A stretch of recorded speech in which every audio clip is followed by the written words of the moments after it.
Alright, so there's this bird that is always trying to get into the house. Literally every single day, this bird will fly into the window repeatedly for just minutes at a time. And it will do this consistently throughout the day. And I remember the first time that I really noticed it, I went and I spoke to my dad about it. And my dad had known about it for a while. And so he had gotten to the point where in his mind, he was just like, look, let that bird do its thing. It's not bothering anybody. It's not doing anything harmful. Just let it be. But in my self-righteous mind, I was like, no, I want to know what this bird needs. I want to know why it's doing this. Because if there's any way I can give it what it needs, maybe it'll stop acting this way. And then I walked off all high and mighty, thinking that my approach to this whole situation was more noble than just letting it be. Now, that was maybe 7 months ago, and every single day of that 7-month period, that bird has come back and repeatedly flown into the window every single day. And at this point, I have completely let go of all of that how can I help nonsense. Nah, now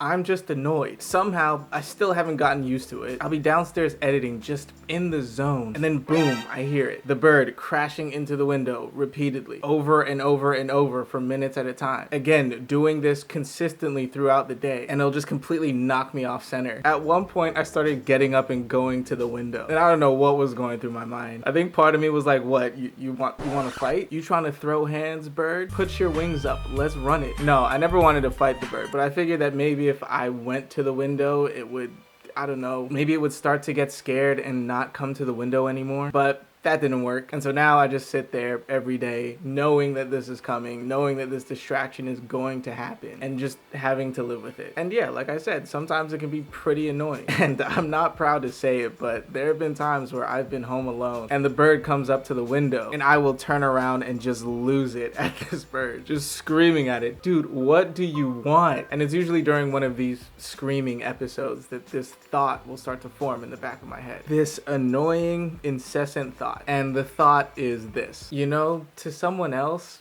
I'm probably this bird. To someone else, I'm probably this distraction that they just have to cope with or deal with or put up with. Even if not now, I know I have been in the past. I'm probably this thing that somebody wants to help, but no matter what they do or no matter how hard they try to understand, they just can't. And so they just keep watching me bang my head against the wall like this bird bangs its body against the window. And so seeing how angry and frustrated I get when I see this bird makes me think that, man, somebody must have been so angry and frustrated when they were dealing with me. And yet for the most part, I haven't really had anybody flip out at me like I flipped out on this bird. I mean, I've talked a lot on this channel about how I dropped out of college and then went through this 10-year period where I was basically this huge drag on the lives of everybody around me. Now, obviously, they'd never put it that way, but that's legitimately how I felt. And I can't deny that a lot of my actions resulted in not so great circumstances for some of the people around me. And during this time, I wasn't really talking or opening up to anybody. And so I'm sure to everybody around me, they would see me trying to make things work, but never really getting anywhere and consistently falling back into the holes that I was trying to dig myself out of. And so I'm sure for them, they were just watching the human version of that bird banging its beak against the window, wanting to help, but not really sure how because they weren't able to communicate. And that's not for a lack of effort. That's just because I wouldn't let them and I wouldn't open up to them. So in a lot of ways, I'm worse than the bird because the bird can't talk. No matter how hard I try, I'll never know what that bird wants. But I could talk, and I still chose not to communicate with the people around me. And so they must have been doubly as frustrated as I am now with this bird. Now at this point, you may be thinking to yourself, Fief, it's really not that deep, man. This is just a bird wilding out, banging itself against the window. And I would agree with you. It doesn't need to be that deep, but I can't help thinking about it this way. I just can't. I don't like that I equate a bird banging itself against the window to my struggles with depression, anxiety, and addiction. I wish I didn't do that, but I can't help it. And the worst part is that this whole thought process that, again, I can't help, has just made it impossible for me to just lightheartedly make fun of things. Because every time I do, there's that voice in the back of my head that's saying,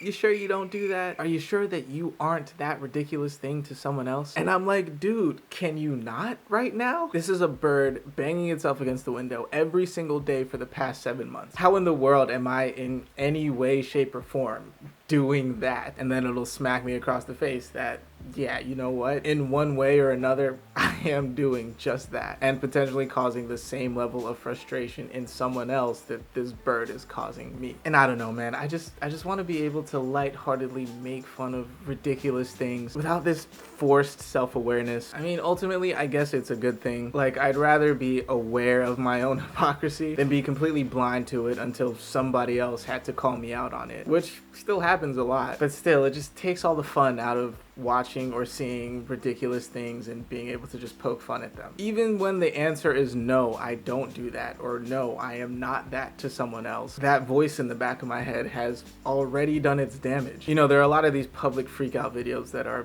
getting really popular on the internet, where you basically just have people acting a complete fool for everyone to see. And even as I watch these videos and unintentionally think to myself, oh, have I done that? Am I this person to someone else? Would I ever do that? If I eventually answer no, I'm not that to someone else, I would never do that, and I have never done that, then immediately that voice asks me, well, why not? And then I have to think of all the potential differences in my experiences and my influences and their experiences and influences, and that opens up this whole other discussion about, well, my experiences and influences have led me to a point where I see something like this and I find it ridiculous, but their circumstances have led them to the point where they think this is completely fine, which is why they're doing this in public and now getting called out by the entire internet community. And then that just keeps going, and at that point it just gets too much. And then I remember all I wanted to do was see this thing, call it ridiculous, and move on with my day. And again, you may be thinking, Thief, it's really not that deep. And again, I agree with you, but also again, I can't help this thought process. It happens every time. Okay, sorry, not every time, but most of the time. And again, this is something that I guess I'd rather do than not. But like I said, it can just get annoying sometimes. It just adds all this extra weight to some of these situations that, again, really aren't that deep. And so instead of me seeing a bird straight wilding out for 7 months straight and thinking to myself, wow, that bird is tripping, and moving on with my day, I now have to ask myself, well, am I the bird? And even I can't help but just internally groan at myself for even having that thought. But yeah, I think that's gonna be it for this one. I really just wanted to complain. Again, I'd rather do this than not, but it is just really annoying to deal with sometimes. I would be really interested to know if anybody else feels this or does this. I know the likelihood of someone being the only person to do something is basically impossible, but it seems like the few times that I have talked about this with other people, they basically hit me with what I've been saying this entire video. It's really not that deep, Thief. But anyway, if you made it this far, thank you for indulging me. I really appreciate you watching. And with that said, I wish you all the very best going forward. Take care of yourself, and I will see you in the next one. Peace.